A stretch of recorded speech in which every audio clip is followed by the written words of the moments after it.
Yo, what is going on YouTube? It is your boy GZTV. We are back with another video, and in this video we are here with another comedy classic with Ferris Bueller's Day Off, the 1986 film, obviously directed by John Hughes, who is an absolute legend. I think he gave us Planes, Trains, and Automobiles and many other iconic films, but this is a rewatch for me. Obviously this is unique. I've already seen this movie before, and it's one of those movies where like you've kind of seen it growing up, but coming back to it now you start to notice different things. It's always interesting to go back and watch movies that are so old and are such huge parts of your childhood because I'm kind of mature now and I like have different outlooks on things. Honestly, this movie still holds up as just a really fun time. It's not the most funny movie in the world, but it's just a really fun movie. Not necessarily the greatest comedy film ever, but man, this is an adventure movie disguised as a comedy. It is a very legendary movie for its time, and we're just going to get into it. We're going to get into the premise, the good, the bad, the okay, get into a review, get into a rating. You guys know how these videos go. Some of these recent videos are going to be a little short, but you're gonna have to trust me on this one. Okay, so getting into the premise, it's obviously a simple concept. It's actually a pretty unique concept. I don't think there's a lot of comedies that are quite like this. You obviously get Ferris Bueller, the main character, played by Matthew Broderick, and there's a lot of younger actors at the time that were in this movie that really made careers for themselves, including Matthew Broderick. So it's a really big movie for him. Of course, the high school legend, kind of the popular, not necessarily a jock, but kind of like a popular kid that everyone likes. Like, no one hates this guy. We all know someone like that. He decides he's not going to school one day, and obviously like his attendance, his absences are kind of like stacking up and stuff. Instead, going to school, he fakes being sick. He does the classic oldest trick in the book of skipping school, pulls his girlfriend Sloane out of school by posing as her father, drags his best friend Cameron along, and they go on full-on adventures through Chicago. They take Cameron's dad's Ferrari to the town, and it's crazy. Meanwhile, obviously you have the principal Rooney, who is the antagonist. I don't really remember who plays him, but I know it's like a very iconic actor. I don't know if he has something like going on, like controversies or something, like a scandal, so I'm gonna try to like not praise him that much, but we'll get into all that stuff in a second. The principal Rooney's doing everything he can to catch Ferris in the act and to get him to come back for another year, because if you're absent for a certain amount of times, you kind of get like expelled for the semester. And I mean, that's the movie. It's just like trying to get away with having a good ass time, you know, skipping out of school and doing it with the people you care about, like your best friend and your girlfriend. So there you go. So getting into the good, just starting with Ferris, again played by Matthew Broderick, just the ultimate cool kid as a main protagonist, one of the more iconic, especially comedic characters in comedian history. Ferris is just one of those characters. He's charismatic, he's confident. There's obviously a little corniness to this whole concept and to this whole character. He's a little exaggerated with some of the shit he gets away with. All of these people are big fans of his, that type of thing, but it works. Is it realistic that everyone loves him? Absolutely not. There's not really anyone out there that has everyone just love them. I mean, I'm sure celebrities, but like if you go to your local town, like you're not gonna have one guy that fucking everyone likes. There's got to be someone that's jealous of all this love he's getting. I guess Rooney kind of hates him for that and hates that he can kind of slide by. It's not that type of movie though. It's not a movie that's seeking realism. Again, I complain about that all the time, but it's not that way. He's kind of a cool, mischievous, sneaky kind of douche, but in a way that's fun. He's kind of a douche, like he is a popular, like preppy kid, but the type of kid you like. He's not really manipulative or evil. He's just a kid taking advantage of the moment, taking advantage of, this is my last semester, I'm a senior, we've all had senioritis, I want to get out of it and have a fun time, YOLO. And honestly, I think that's what makes him so iconic. And Cameron, low-key the best character. I think he honestly is a better character than Ferris as kind of a side character. I think this is where the movie gets interesting, and it has a very interesting dynamic with its side character, because as much as Ferris is the face of the movie, Cameron might actually be the best character, and I don't know who acts him or whatever, but whoever did, I hope they got a big break out of this at the time, and I hope they made good careers for themselves. Maybe it's someone I would have recognized if you told me the name. I'll pop a bunch of this shit on the screen, but he is hilarious. Cameron is a hilarious character. He has like anxiety with his dad's car, his vocal inflections, trying to like slick out of the situation and help Ferris Bueller by calling Principal Rooney and sounding like a older guy, sounding like a dad, sounding like Sloane's father, all of this stuff. Like his voice impressions are hilarious. The fake phone calls, him absolutely losing his mind over the Ferrari, going in like a manic, almost like a psychosis type of thing, where he's like sitting there on the diving board by the pool and he's like not moving at all. Crazy. The whole my dad's gonna kill me, I mean, that whole arc is kind of corny, but it's also really fun. And this movie, as much as I say things are corny, as much as I think tropes are overused, you have to think this movie made those tropes. We're talking about a movie that came out in the mid to late 80s. There weren't other films at the time really doing this. And then at the end, like him snapping and just letting the car crash, like, fuck it, I'll deal with it. You only live once. He's starting to kind of understand where Ferris Bueller's coming from. I think it's a really great moment. It's a really good, like, rebellious fuck you dad moment. Goes from kind of being a nervous wreck to just standing up for himself, and that whole storyline, and him just always contemplating things, and him having, like, compared to the other characters, a somewhat fucked up home life, it seems. It's crazy. Just the vibe of the movie, just the adventure of it. I think that's what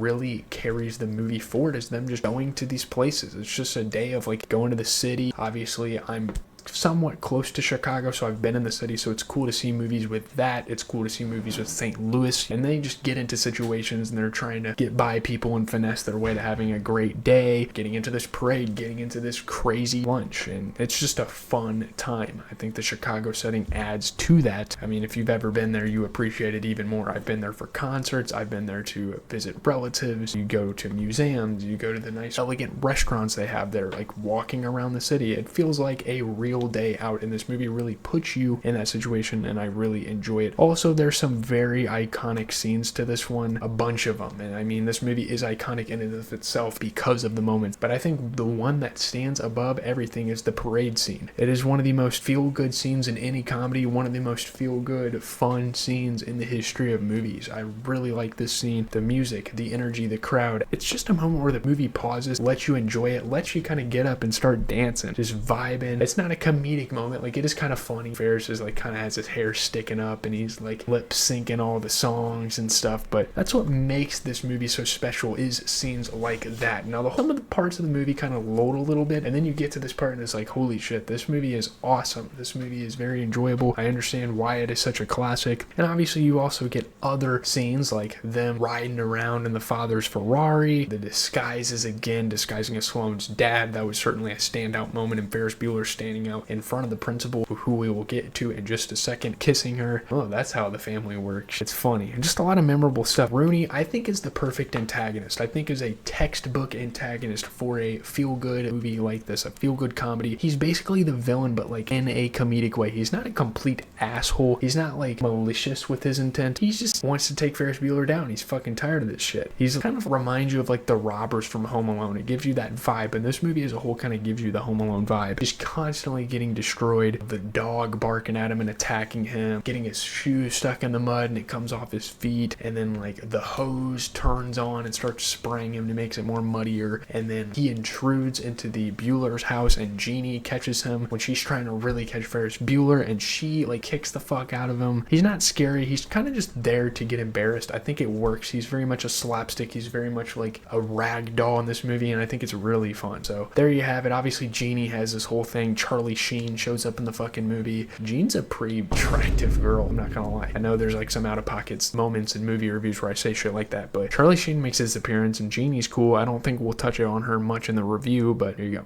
So getting into the bad, I just don't think this is a super funny movie, and I don't know if you can really interpret that as a bad thing, because not all comedies have to be like laugh out loud funny, laughing my ass off, that sort of thing. And it might sound weird to talk about a comedy, continue to say, it's not as funny as I thought it was gonna be. But this isn't really like a laugh out loud movie. It's not spoofy, it's not slapstick, it's nothing like that. It's not goofy, it's not physical comedy. There are funny moments, but it's not like a Naked Gun. It's not like Chris Tucker's movies. It's not like some of Will Ferrell's movies. It's not quite on to that level. It's got a lot of light humor. It's got a lot of situational comedy. And honestly, it feels more like just a feel-good teenage flick than like a comedy. There are funny moments. There are goofy things. The principal ripping his pants and like doing shit like that, getting his ass kicked. But it's not really meant to be a full-blown comedy. So if you go in expecting non-stop laughs like, say, a Tropic Thunder or a 40-Year-Old Virgin, I'm just naming some of the funniest films I've ever seen, you might be a little disappointed. And I just think also another really big thing I wanted to talk about here is the message isn't fully explored. I think the movie hints at something deeper, like the life moves fast idea. You're looking at Ferris Bueller and he's continuing to like kind of talk about this and harp on it, like life goes fast. The idea that this is their last stretch before adulthood, basically coming out of high school and stuff, like it's there. I just don't think it's fully explored. It doesn't hit as hard as it could. There's definitely like a YOLO vibe to it, like live live every day like it's your last, because I mean it is your last as kind of a child. It doesn't really go as far as I wanted with that. I almost wanted it to be like a Stand By Me with that whole everyone's moving on, because that's something I can very much relate to. Senior in college as well, so I'm kind of going through it twice. So that's all I have for that. So getting into the okay, I guess we could kind of discuss the nostalgia factor. There is definitely some nostalgia here. Now obviously I didn't grow up in the time that this movie came out. My high school experience was quite different than what we're doing here. Honestly, I probably wouldn't have to fake sick to get out of fucking going to school. I mean, the whole 80s vibe, the style, just the simplicity. Again, when times were simple and you had concepts like this, I can appreciate that very much. It all adds to the experience, but even without it, I think this is just a solid movie, which is why I'm putting it in the okay, because obviously some people will hate on this for being nostalgia bait, even though 40 years fucking later, it's probably about to hit its 40-year anniversary actually, which is absolutely insane. We're in 2026, so movies in the mid to late 80s are now turning 40 years old. That's fucking crazy. But it strives without nostalgia. I think it's just a really fun movie. I don't really have much to say. I think it is about time for us to get into the review. I think we talked enough about this damn thing. Let's go. So getting into the review, overall, Ferris Bueller's Day Off is just a great time. It's not trying to be super deep, super complex, or even super funny. It's just a fun day with fun characters doing fun things. And honestly, I think that's enough to kind of sell you enough to have a feel-good 80s comedy film. It's one of those movies you can throw on with family. I think it's a very family-friendly one. There's no raunch in here. Or just when you want something easy to watch, maybe even just throw it in the background. It's not an absolutely perfect movie. It is iconic, but it's not super legendary. It's not like the cinematic masterpiece. It's not like the greatest comedy in the world, but it's definitely an iconic feel-good movie that still holds up. It deserves all of its legacy that it carries with it. I'm going to go ahead though and give this a flat out 8 out of 10. I might even give it an 8.1 out of 10. Like I said, it's not the best movie in the world, but I think the memories of me watching this as a kid, what it means, how many careers this built, John Hughes continuing to add to his filmography as a very legendary director, one of the best comedic directors probably ever, and all of that stuff, it all kind of factors in. I'm not really sure what movie I'm going to do next, because I do a random number generator on a wide list of comedy films. I do a random number generator and then I just pick after I'm done editing. I don't do that while I'm editing. I kind of like it to have a surprise. And this one kept coming up and I just kind of wanted to dodge around it, but now we are fucking watching it. We are here to review it. I hope you enjoyed the review. Leave a like,